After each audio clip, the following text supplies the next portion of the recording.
"I hate my name," he screams. I stare curiously at my 5-year-old son. His fists are clenched, and there's a snarl on his face that would look terrifying if he weren't 5. He is enraged. He truly hates his name. I had no idea 5-year-olds had opinions on their names, but, well, he has opinions on everything else, so why not this too? It surprises me how much his rejection of his name stings. We had his name picked out for years. If we had a boy, his name would be Daniel. We liked it because it was classic and strong. It's not too popular. It's in the Bible. It's also the name of our favorite actor, Daniel Day-Lewis. This hatred of his name feels like he is rejecting us, me, everything we had hoped for him by picking that name. Parenting Daniel has been a challenge. Many days I wonder how he can be so different from me. I was, and still am, a rule follower. I obeyed, I listened, I mostly respected authority. Daniel, on the other hand, has never met an authority figure he can't defy.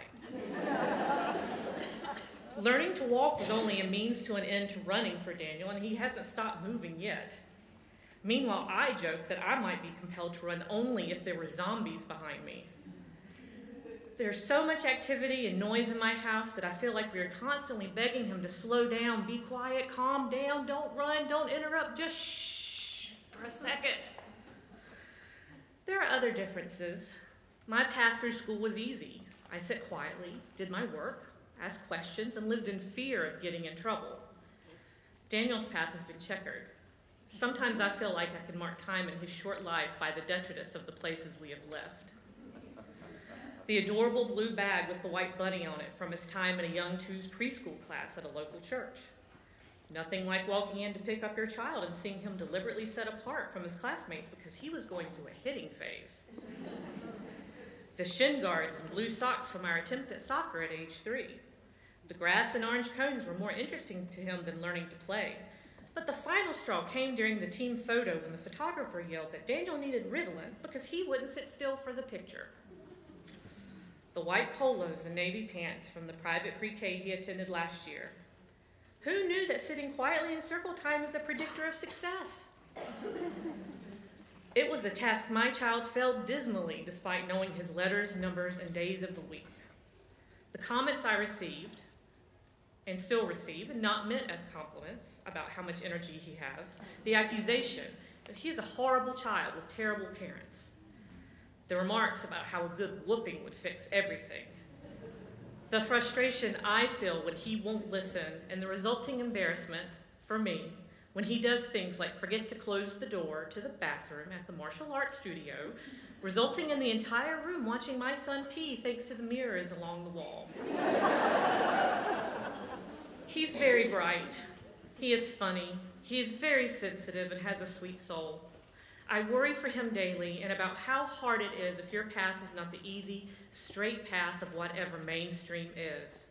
I wanted his path to be easier. I wanted him to be like me. I was technically named after my mother. My name, KeAnne, is a combination of her names, Kathy and Anne. The name was conjured up in a fit of enthusiasm after my birth by my father and grandfather. I was supposed to be named Carrie Elizabeth and called Carrie Beth. It took my mother 3 days to sign the birth certificate before bestowing it on me. I wonder what it was like for my mother as I was growing up. Technically her namesake, yet very different from her. My mother is talented in cooking, sewing, and decorating.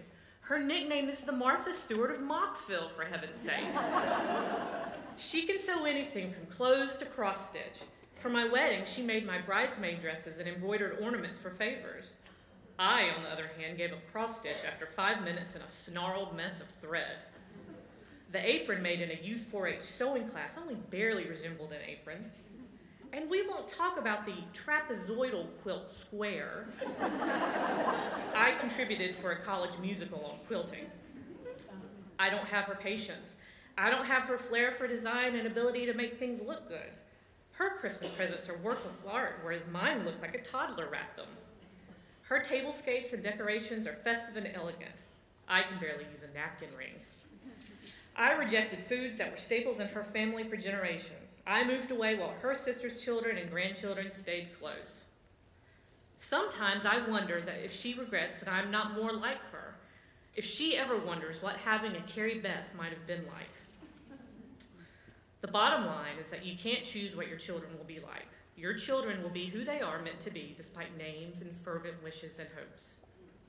My job is to love Daniel and help guide him down whatever his path may be, just as my mother let me move 2 hours away to the big city of Raleigh.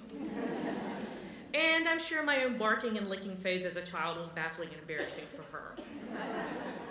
Maybe I can convince Daniel that his name isn't so bad, or at least to wait until he is 18.